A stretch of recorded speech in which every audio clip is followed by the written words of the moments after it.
hyper-conservative, bigotry, vitriol, prejudice, hatred. Amandla Stenberg there, thinking if you throw out more descriptors, it makes the insult more powerful. But I think this is an interesting video, not just because it tells you a lot about Amandla's mental state, but also because I think it answers the never-ending question of why. At least in her case. For a long time, studios have come out and attacked the fans, but this seems to be off her own back. As season 2 got cancelled, sources were coming out and talking about Amandla's diss track that she released on social media, saying it was an easy target and it hurt the public perception of the show. That doesn't make it sound as if it's something that Disney wanted to happen. No, instead it sounds more like the action of somebody which has been doing this for their entire career, a true believer. And I think about how it's positioning blackness, positioning womanhood. Who just can't help themselves. Because I am black and gay and a woman, there are aspects of identity that have been traditionally, historically persecuted. Whoever convince everybody else in their story controls power. But attack the very people they need to have a career. I said white people cry, what's the goal? Well, at least under normal circumstances. If you're getting hired not because you'll make the company money, but because you tick a box for them, you know, maybe they really want somebody in the crew who's Danish. Then they won't care if the audience despises you. Well, not until you release a diss track for their $180 million show and contribute to it getting cancelled. Either way, it's like this interesting balance of the personal as political. I take responsibility. But after that, as an actress, you'd think you'd learn. You'd think you'd maybe start to appreciate the audience that didn't watch the show. Hands, are we the baddies? Maybe you should start to appeal to them, change yourself, your values and how you talk in interviews to get them on board. Or you could just rampantly insult them in a video on your Instagram and see how that goes for you. Bigotry, vitriol, prejudice. That's how we end up here. I thought I would get on here, be candidly. I hate doing this. Don't do it. I mean, it's not as if you have time to do it. You seem incredibly busy. You can't even be bothered to give your audience your undivided attention. No, I'm just gonna do this. Is this how the Acolyte script got written? I'm just cooking the tea while noting it down. Maybe you're great at multitasking, or maybe if you focused on one thing at a time, it'd turn out better. I hate doing this, but I'm gonna do it. Yeah. Does that sound like something that Disney has told them to do? Or is it more, I know this is a bad idea, but I'm gonna do it anyway because I can't stop myself? I don't use social media very much anymore. I guess when you have opinions that only appeal to a minuscule amount of human beings, getting told the truth would mean you don't use social media very much anymore. I'm so happy about that. So is everybody else, love. Believe that.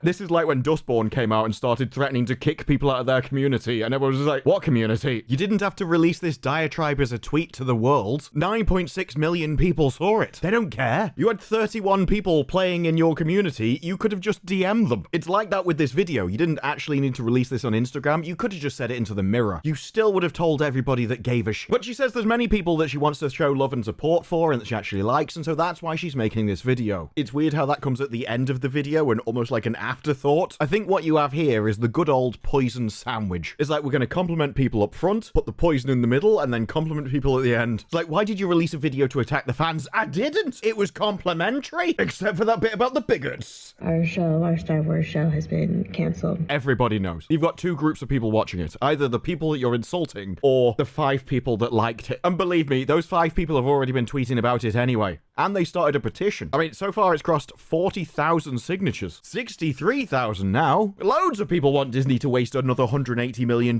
and make everyone piss themselves laughing. This is wonderful. Not a huge shock for me. Or anyone else. There are aliens in remote parts of the galaxy that could have predicted this. I don't know what Star Wars is. Can you describe what it's about? Well, it's about a lot of Yeah, no, that's enough. That's all the information I need to know. You've been beaming signals about Hollywood into space for years. We've seen enough. Of course, I live in the bubble of my own reality. I do like that comment. Of course I live in the bubble of my own reality. Sorry? You say that as if that's normal. It's obviously normal for you. That's why you say it that way. Of course I live in the bubble. It's not normal for normal people. I don't live in a bubble of my own reality. I don't live in my own reality. I live in reality. I can also understand other people's perspectives. I can put myself in their position. This means I don't live in a bubble. If somebody disagrees with me, I can often see where they're coming from, whether I think it's nonsense or not. It's not the case here, is it? The way she describes living in a bubble of her own reality reminds me of the ending of Men in Black.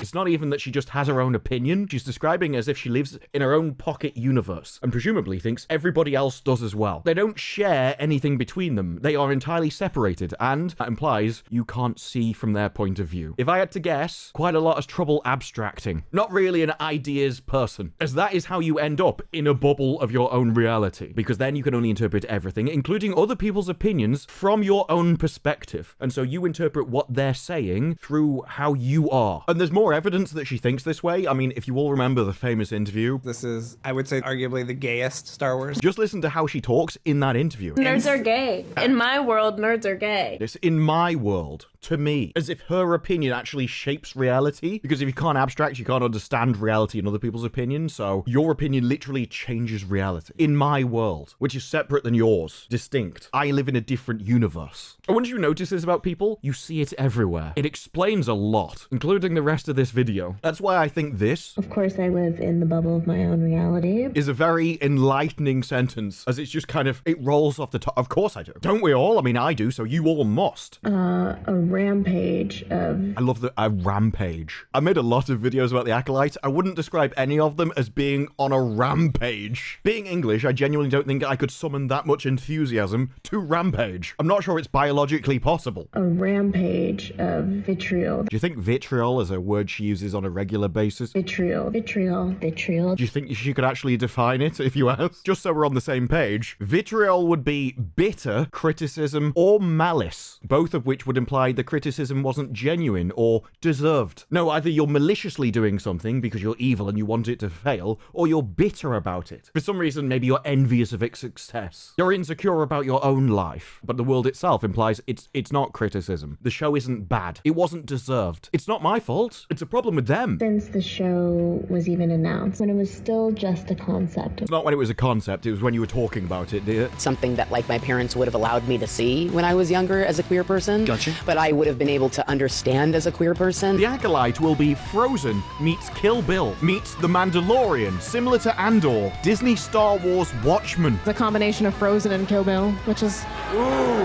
kind of a nuts combo. Villainess actually being a powerful, misunderstood woman. It was hitting me on such a deep level. Kathy gets a lot of shit online. Yeah. But I know that she was the one who made this show. Oh, 100%. How much of that Star Wars fan fiction that she used to write do you think ended up in the show? All of it, for sure. I did do a couple of, like, RPG campaigns on Zoom. There were a couple of characters from those campaigns that may or may not be in the shows. But then again, I've already implied you couldn't understand concepts. Now, the problem people had when they found out about the show is what you said about it. The best parts about Star Wars is there is no good or evil. It depends on what side you're standing on. Well, Anakin just killed a whole Death Star. How many people died on that? Or later on, what you were telling people about the show in the interviews before it was released. People have told me that it's the gayest Star Wars, and I frankly... You're offended?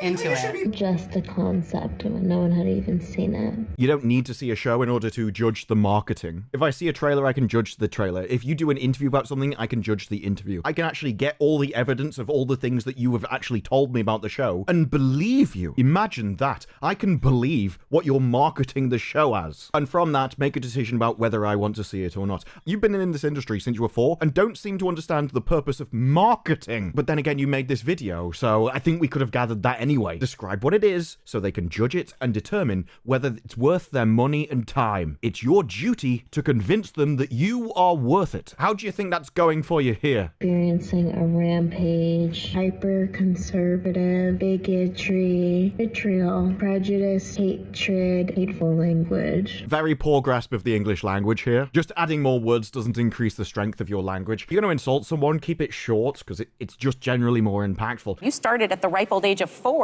doing Disney commercials. How have you managed to handle all of that kind of comes with it? It's been very painful for me. I usually get a little warning before that happens. But also, what she said, it was categories. They were meaningless words that didn't describe anything. They were just categorizing statements. Hyper-conservative, bigotry, vitriol, prejudice, hatred, hateful language. And of course, she does none of the work to explain why any of these things are bad. For example, oh, you hate things. Well, hating murderers would be very good for your health. And bigotry is just an attachment to a belief. Yes, but if your belief is correct, then You want to be attached to it. There's nothing objectively good around tolerance or open-mindedness. In fact, what you want is a closed mind around the correct ideas. That way you can't be led astray by things like evil people. The funniest thing is she's just categorizing things and expecting the implication to be that they're bad, while expecting you to do all of the work to work out why they're bad. Hyper conservative. You can't expect anything like her to justify herself or the unreasonable attachments she has to beliefs. Bigotry. Of course, none of this will have crossed her mind. To her, it's bigotry. I win now. Why would you require things such as evidence to change your opinion? Don't you know you should just agree with the masses?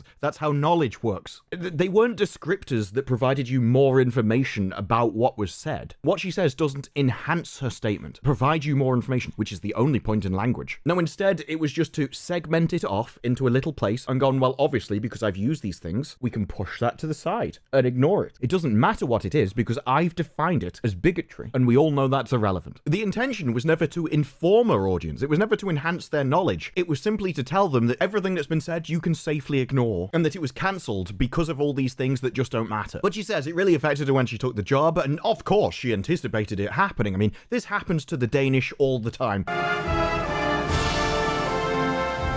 The Danish are always getting random people on the internet just attacking them with bigotry. They're renowned for it, the Danish. Like, you're just standing there on a street corner and then this act of bigotry happens, like out of the ether, dives out of a portal at you. That's the story we've got so far. I mean, we just had a concept and then this bigotry like appeared out of the air at me. At no point has she ever even considered, hang on, but why? I mean, everything she's describing is a reaction, which means there was an action which initiated the reaction. What did you do to start the reaction, Amandla? What did you do? It's about more than just color. It's about black people, poor people, everybody at the bottom. Self-interest. It'll manifest as addiction, diseases, and hate. It is literally the meme. I think your son's tumor was caused by racism. If you tell someone that you don't see their race, you're actually discrediting their entire experience when thinking about your own privilege. Oh, it's just this ethereal force of bigotry came at me. I feel like I've kind of moved through those feelings in various ways, including being vocal about it. Yeah, we saw that, didn't we? And I really appreciate you giving me the space to speak about it. And so I dropped a diss track. I said, white people cry, what's the goal? And like that diss track, something to always bear in mind with all of this stuff is, yeah, but why though? What is the point of this? Assuming you've done both of these things off your own back, which seems to be the case when sources are going, well, this was just a really easy target and it hurt the public perception, so it was a bad thing to do. I decided that was the most important thing to me, to be vocal. Silence can send a message as well. And why are you doing it? It's a bit like the writing strategy of, so what? After every sentence or statement, you ask yourself, yeah, but so what? If you're talking about fruit on a table, but so what? What does it contribute? And if it doesn't contribute anything to the story, maybe it should be removed. It's the same with this. Okay, so I couldn't stay silent. Yeah, but why? What's it gonna do? How does this help the company? Because when Disney do it themselves, you can understand maybe it's protecting the stock price, or maybe somebody at the company is essentially trying to make a shield, so they go, it wasn't my fault, it was the bigots, to try and keep their job. But when people at the company are coming out and going, no, it wasn't us, mate, that seemed like a really bad idea even to us, why are you still doing it? Because at the start you went, I don't even want to do this, but I couldn't resist. I hate doing this, but I'm gonna do it. Bigotry. What do you get out of it? You're not helping the company, you're not making the company money, you're not even helping your own career here by making people not like you because you're attacking them. So why? Why are you doing this? From the bubble of your own reality. There was no option but for me to honor my sense of ethics and my belief system and my value system. It was all about her. My belief system, my ethics, my value system. Now, I've said for a long time, they don't have principles, they have goals. But you can find out her ethics system by what she's judging. If you're in a bubble of your own reality, you judge other people by your own reality, by your value system, ethics, and everything else. So when you come out and go, oh, they were just all right, it's because you are. And it's just, oh, it's because they cared about my colour. It's because that's what you care about. You judge the world, you judge quality by that, and so you assume everybody else does. And so if you got the part, if you like the show because of the identities of the people in it, everybody else must dislike the show for that same reason. This is why it's so important to be able to abstract, to be able to put yourself into somebody else's position, because otherwise you just end up projecting onto the entire world what you think, because you can't comprehend a different outlook. Of course, I live in the bubble of my own reality. And so if you think of The Acolyte as the final culmination of everything Hollywood has been pushing for, or as Amandla put it, honor my sense of ethics and my belief system and my value value system. If The Acolyte is all of those things, if it's her perfect TV show that really aligns with her ethics and values, then of course she likes it because of those things. And if you can't comprehend somebody else having a different point of view, you must despise it because it's those things. Why would you be such a bigot and hate my belief system? I'm the moral one here. That means you're the evil one here. When do you decide to engage in honor by honoring your values and your belief system? And so I dropped a diss track.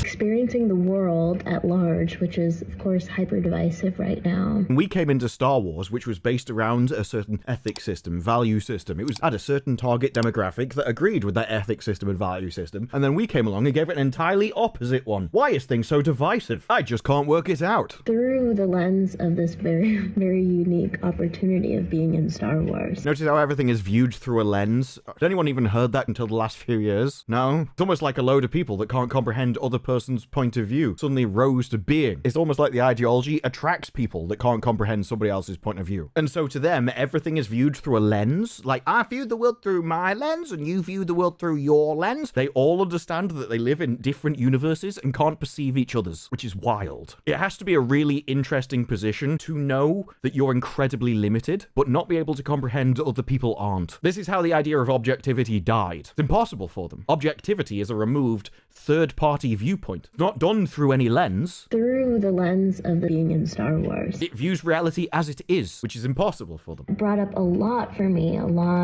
socio-political dynamics. You acted in a Star Wars series, love. I don't know what you think you did. If you view Star Wars as a socio-political platform that you can then launch out into the universe and recruit new true believers like yourself, I can understand why that statement just rolls off the tongue as if it's completely normal. To everybody else, it makes you sound like a lunatic. Because I am black and gay and a woman, those aspects of my identity are going to be inherently politicized. I guess you could call it activism. Art is not activism, and art is not journalism. You're acting. And what can I say about acting? Except the Romans were right about actors. The public opinion of actors was very low, placing them within the same social status as criminals and ladies of the night. Acting as a profession was considered illegitimate and repulsive. It's professional lying. And well, I think most people would go, okay, maybe it's not quite that bad. Maybe we don't care about the opinion of professional liars who do nothing but read words off a page that somebody else made for them about socio-political issues. Maybe there's better people to go to for that. You know, people who can abstract, for a start. Or those who've based their entire career on less hateful platforms. Outside of the confines of heteronormativity, misogyny, and racism. It's thug life. A lot about my own value system, how I respond to that kind of hatred. We've seen how you respond. I said white people cry,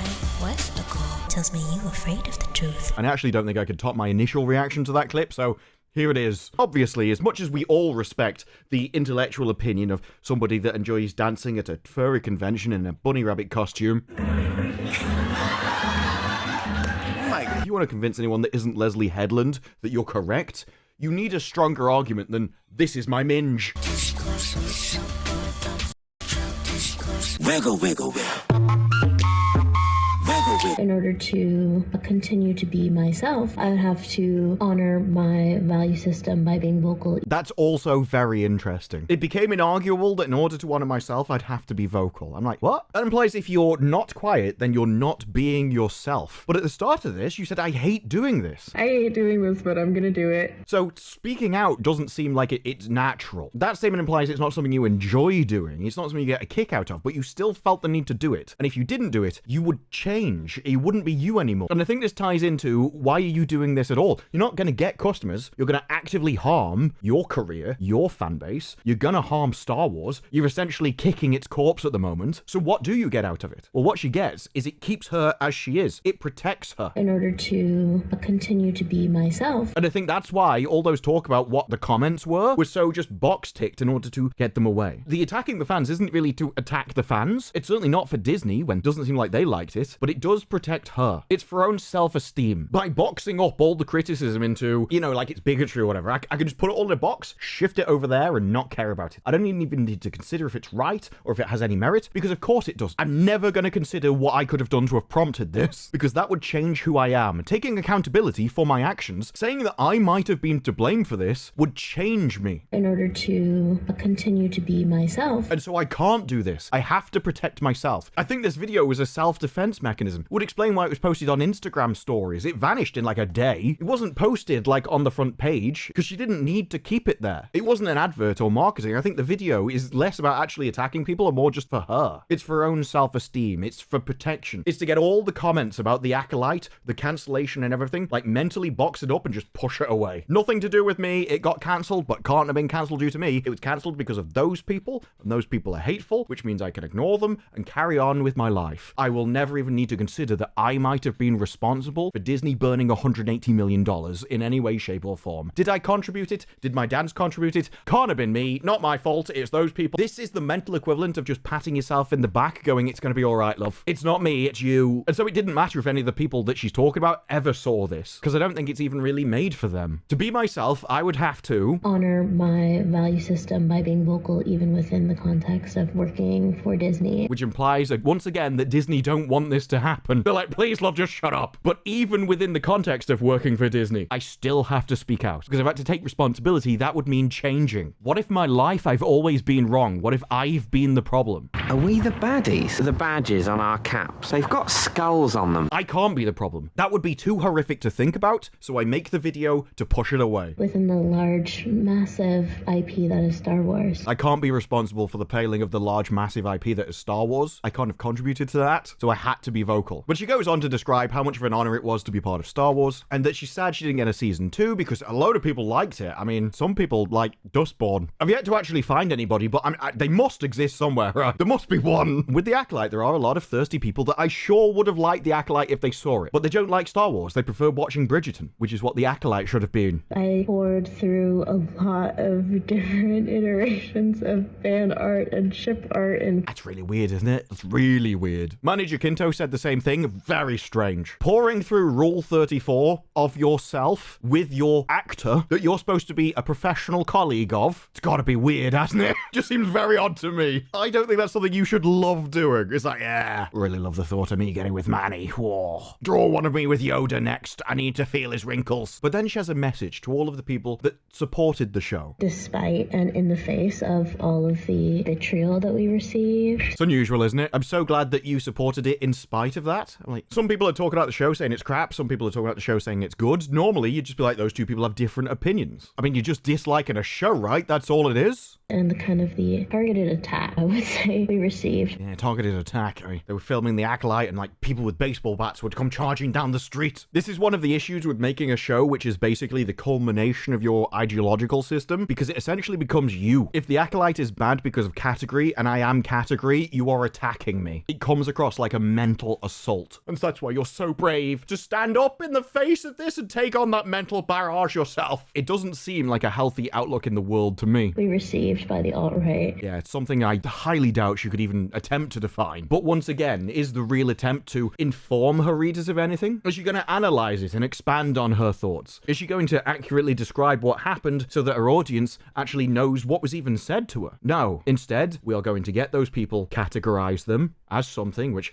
must be bad, and then just push them to the side. So what's the purpose? Just to write them off, to protect your ego, to put them in a box, to move away. It's why the descriptor doesn't matter. It doesn't even need to be accurate. Just put it in an identity category which isn't protected, and that'll do. It's all I need. Afterwards, she goes into how those same people made the job worthwhile for her, how it made all the challenges of the job worthwhile. Could be anything from like training to whatever she's spoken about. Once again, all of this is like poison sandwich, poison sandwich, poison sandwich. Simultaneously pushing away the criticism and patting myself on the back because I'm great as I've got all these wonderful fans telling me I'm amazing. And like such a mission for what we were going to continue bringing into the sci-fi universe. That nobody wanted. This is why you can tell that during this entire thing, not a single second of reflection has ever happened. Not a single question of, could this have been me? Am I responsible for this? Has even happened. There is zero self-awareness because it was never the point. The point was never to improve the product, save the show, or make money. Because otherwise you may have thought of things like, hang on, if all these people didn't like it and the show got cancelled, world, that means that those people are the audience. We should have made this thing for them, not me. I'm a pissing lunatic. But doing that involves removing yourself from your perspective. It requires an objective viewpoint, which if you can't abstract, you can't do. You will never be able to analyze your own problems, which means you have to judge other people by your value system. And then she praises Leslye Headland. I love that bit. Apparently she's one of the best people in the world. I'm sure Harvey agrees. So incredibly talented and unique and kind. Most 1 out of 3 ain't bad. I'll love her forever. Sorry about the pause. But also, she's not dead. You can pick up the phone and tell you this yourself. You see why I'm saying you should have said this to the mirror? Like, if you want to compliment someone, talk to them about it. You can just be like, yeah, I love you, Leslye. You're amazing. Just want to thank everybody who watched it. Hey, that's me. She's thanking me. Yeah, I knew this wasn't about me. I genuinely think this isn't about anyone except herself. Could have sat in a dark room and said it would have had the same effect. Anything to avoid accountability, self-reflection, self-improvement. Can't be me. Must have been them. I'll continue to process this for a long time. Because the ego's not fully protected yet, is it? Deep down somewhere, you are like, why didn't the audience like this, Amandla? Why didn't they like it? Did the interviews that I did hurt it? Was my diss track offensive? Was my acting enough to carry the series? Will any of these questions cross your mind? Is that we all exist in the context of all in which we live. Live, laugh, love. I tell you, this is the Danish half of her coming out.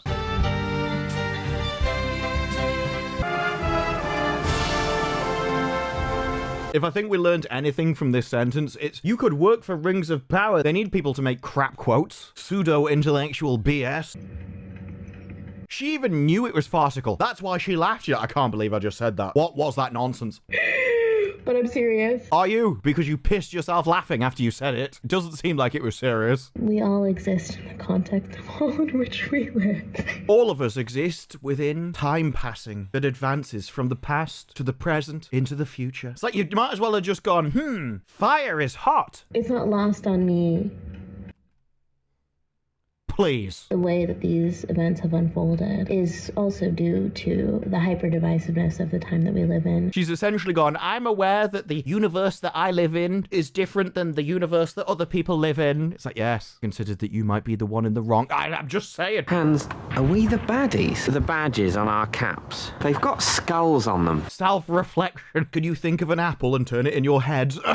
Even now, though, no, the Acolyte failing was a product of the divisiveness. It's like, yes, you write crap and other people don't like crap. That is incredibly divided. What happens there generally is the people that write crap go unemployed, and then we employ people that don't write crap and align with the audience, the people that matter, rather than the actors and the creators, ones where the Romans were right.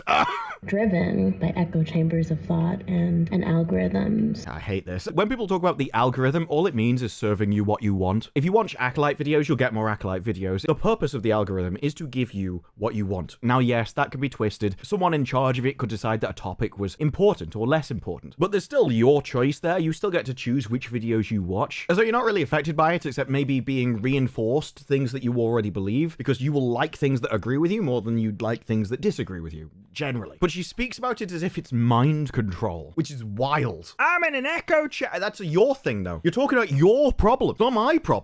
I can understand other people's perspectives. Can you? Hyper-conservative, bigotry, vitriol, prejudice, hatred. Because if you can, you're not in an echo chamber. That's why you can understand them, because you actually read what they say. You are exposed to their beliefs. And believe me, everybody is exposed to your beliefs. It's all Hollywood's creating at the moment. That's why it's all crap. We're not in echo chambers, love. You might be one of your own creation. That reinforce our biases. Your bias. Once again, can't imagine that anyone else in the world is different than her, because I'm in my own bubble, therefore everybody else must be, because I can't comprehend other people being different to me. But I think that in a particular sect of people... I actually don't know what she's about to say. Shall we find out if it's projection together? Which it should be if you can't understand other people's perspectives. It manifests as a lot of fear. Do you think they're scared of you, or...? What is changing? Oh, right, yeah. I'm appearing in it, so you must be scared of me. Once again, it's my own perspectives. It's projection, folks. You must be scared of me. Why? Well, I want to be in the show. I'm here. And And so because the entire world revolves around me, it's all through my perspective, my lens. Now I'm here, you must not like me. It's literally just solipsism. You can't understand anyone else's mind. You must not like me specifically because I wasn't here before, now I'm here, so it must be me. A lot of hatred for anything that is other. Says the person that's talking about divisiveness. Hyper-conservative. And just eradicating anybody else's opinion, which isn't yours. Projection. It's like the most predictable thing in the world. The moment you realize lack of abstraction, everything falls into place. I would challenge us all. Because everybody must be like me. So because I need it, you must all need it. And challenge myself. Continue questioning what it is that I digest.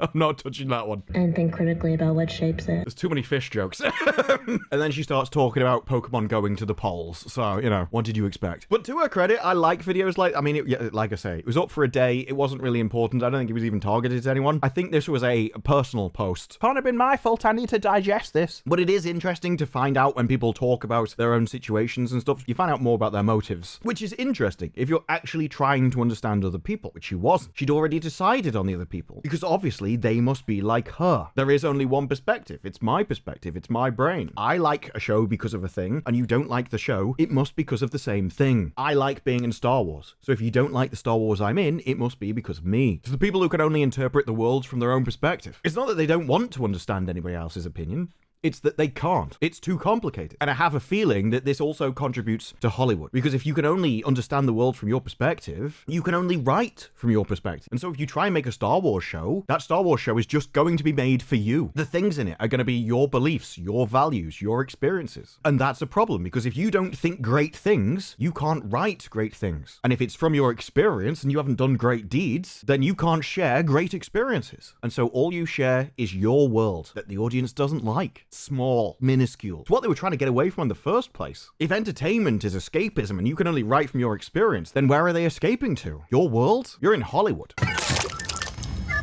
People don't want your world. But this is shown in many ways. In my world, nerds are gay. When the entire world is you, and you're so very different than the audience you're targeting, you're always going to make a show they don't like. It's inevitable. And it's not to say you can't make a good show for somebody, but it's just your maximum audience will always be the people like you. And therefore, you have to be mainstream. You have to be the majority. Like the meme video. But there has to be more of you. And there isn't. At least not in Star Wars. Maybe there is in Bridgerton, but not in Star Wars. It comes down to capability. A great person can write from somebody else's perspective. They can imagine multiple points of view. It's the kind of thing that Star Trek did. But that requires a certain caliber of person who has the capability to think from multiple perspectives. If you can only think from one perspective, then you literally have to be your target demographic. And that means that the show should be made by a person who is the target demographic. Which is fine if that category of person is massive. The issue is with this, it's a small number of absolute lunatics. But that is, at the end of the day, a compromise. The best solution would be to get the higher caliber of person. It's just, it seems like in modern times, whatever reason, whether those people are naturally more inclined to a belief system which Hollywood doesn't hire, or there are just less of them in the world, I have my opinions on it, but it could probably be argued either way. But I think one thing is certain, that if you are obsessed with category, with checkbox, you are of the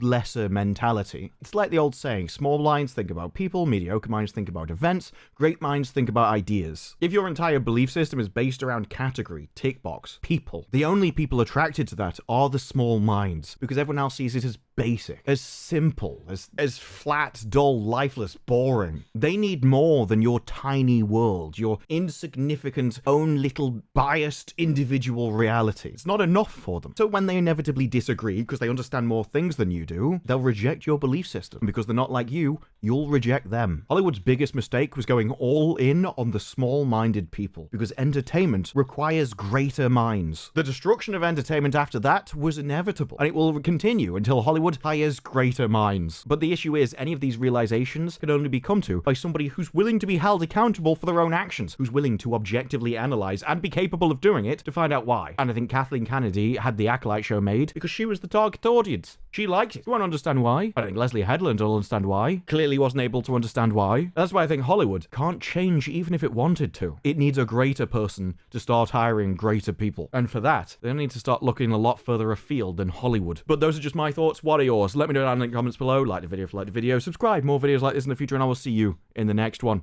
Bye-bye.